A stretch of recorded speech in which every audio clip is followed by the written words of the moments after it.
سلام دوستان عزیز، خوش آمدید به چینل یوتیوب خودتان. با من عزت الله سلطانی و در این ویدیو کوتاه میخوایم که منی سیرال بوت رو برای شما توضیح دهم با چی نوع اسم و فعل استفاده میشه. یا هر سهشی با اسم قابل شمارش جمع استفاده میشه. قابل شمارش جمع و فعل هم که به جمع میشه. فعل هم باید جمع باشه.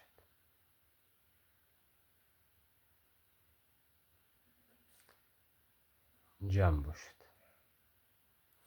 اسم قابل شمارش جمع و فعل هم که باید جمع باشد. و ترجمه شیم. منی دو تا ترجمه دارد. منی ترجمه اولش است تعداد زیادی و ترجمه بعدیش هم که است بسیاری. سیرال هم دو تا ترجمه دارد. سیرال ترجمه اولش چند و ترجمه دومش هم که است تعدادی.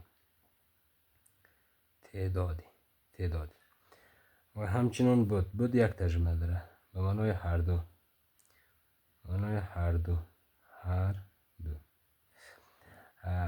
و اسمهای قابل شمارش مثلا نیست.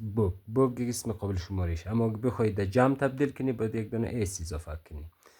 مثلا student اسم قابل شمارش، اگه بخواید در جمع تبدیل کنی یک دونه اس داخلش اضافه منی میشه که students. و همچنین دور اسم قابل شمارش، یک دونه اس اضافه کنی میشه دور. hands اسم قابل شمارش، یک اس اضافه منی میشه hands. یک چند مثال بر شما میگیم که many books are expensive.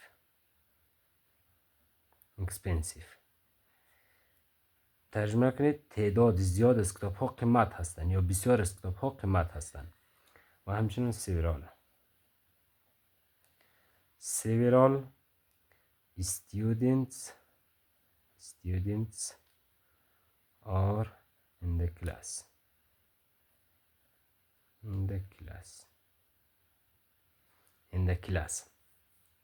چند شاگرد در صنف هست یا تعدادی از شاگرد در صنف هست. both hands have 10 fingers.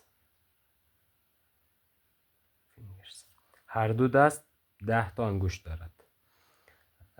پس در نتیجه منی سیرال باید با اسمهای قابل شمارش جمع استفاده شه و فعلش هم که باید جمع بشه. منی دو تا ترجمه داره، تعداد زیادی و بسیاری. و سیرال همچنین دو ترجمه داره، چند و تعدادی. باید هم که یک ترجمه داشت. و اسم قابل شمارش هم که شما بلدین، اسم مفرد را با اضافه کردن اس و یا ای اس شما میتونید به اسم قابل شمارش جمع تبدیل کنید.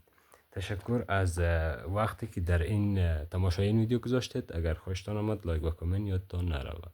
تشکر، سپاسگزارم.